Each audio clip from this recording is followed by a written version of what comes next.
to have the congressman with us right now. Good to see you, sir. You heard about Marcy Kaptur of Ohio, where she'd entertained crossing party lines to get this thing resolved, presumably vote, for Kevin McCarthy. Would you?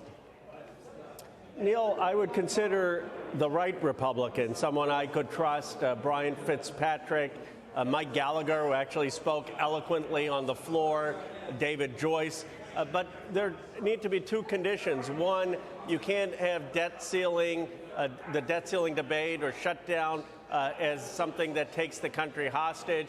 And two, there'd have to be some agreement on subpoena power. But I'm open to a Republican who could work to put the interests of the American people first.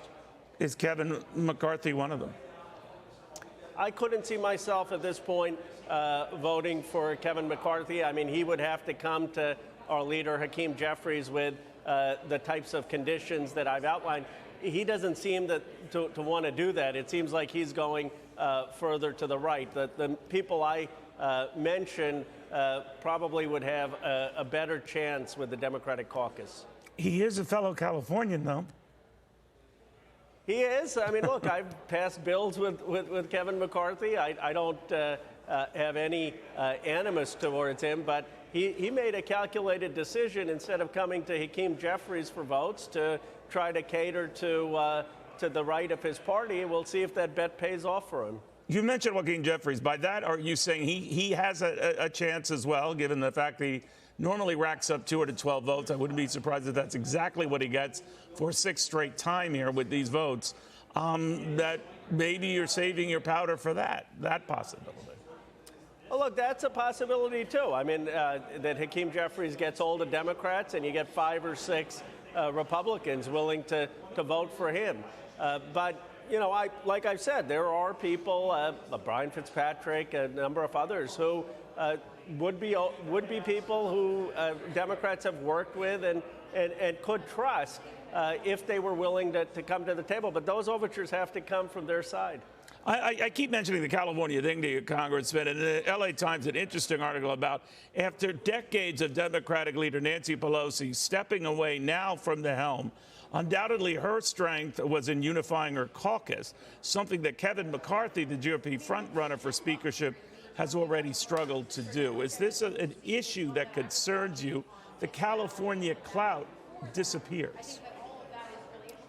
Well, we have the vice president. We have people still in senior committees.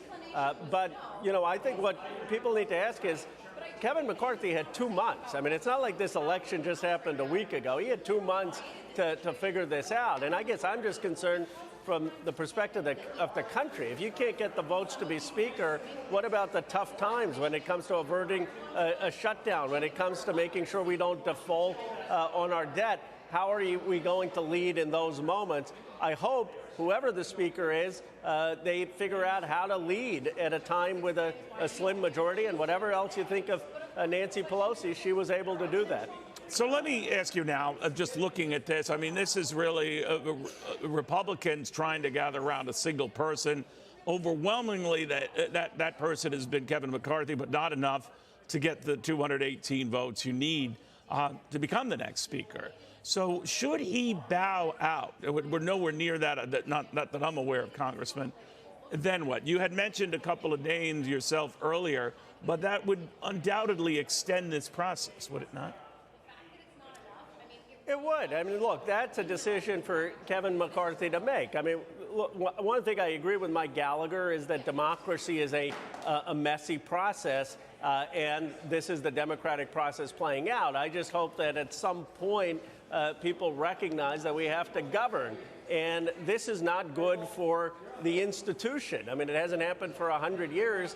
People want to know that in America, we are capable of effective government. There are other countries that can't form governments for months. That's not the United States of America. So for the sake of the country and the institution, I hope we resolve this week. If you don't, and this does drag on, now in the past of the 1855-56 experience, it dragged on for months, right? Everything stops in this environment. Now, some in the markets interpret that, Congressman, as, well, that's fine with us.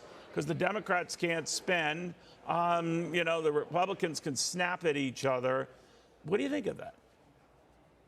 I don't like that. Look, Neil, as you would acknowledge, we're a different country than the 1850s. I mean, in the 1850s, we were still emerging. Now, when America I remember. I covered it back then, and that vote went on and on and on. But you're right.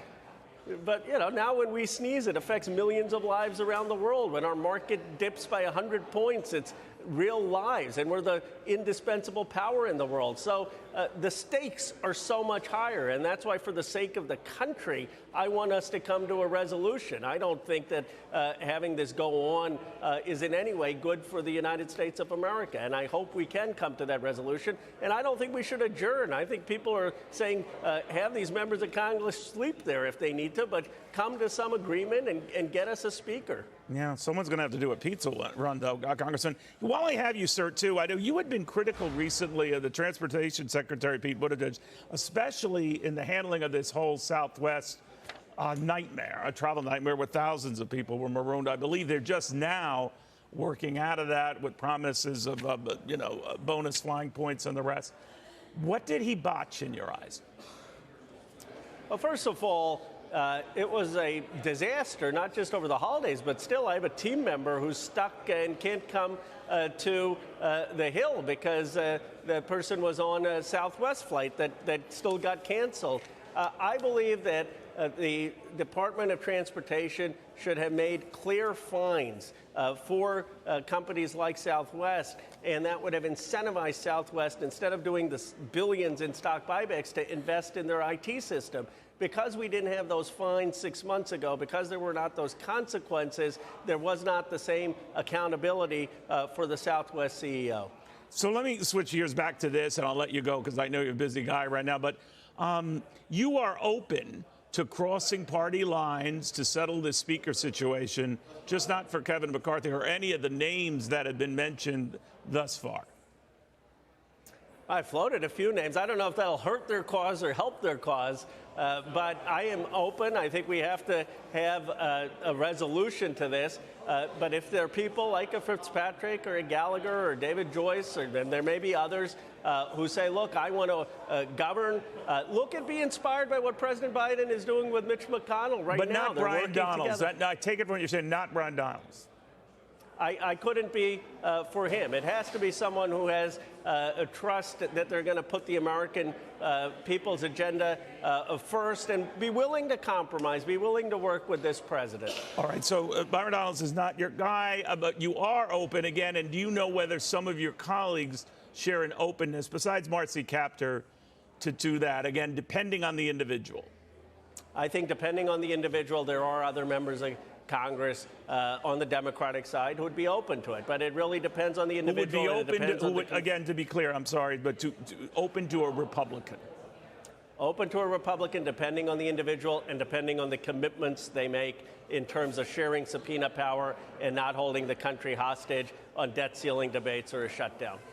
All right, that might limit the pool of potential candidates. We'll see. But, excuse me, Congressman, thank you.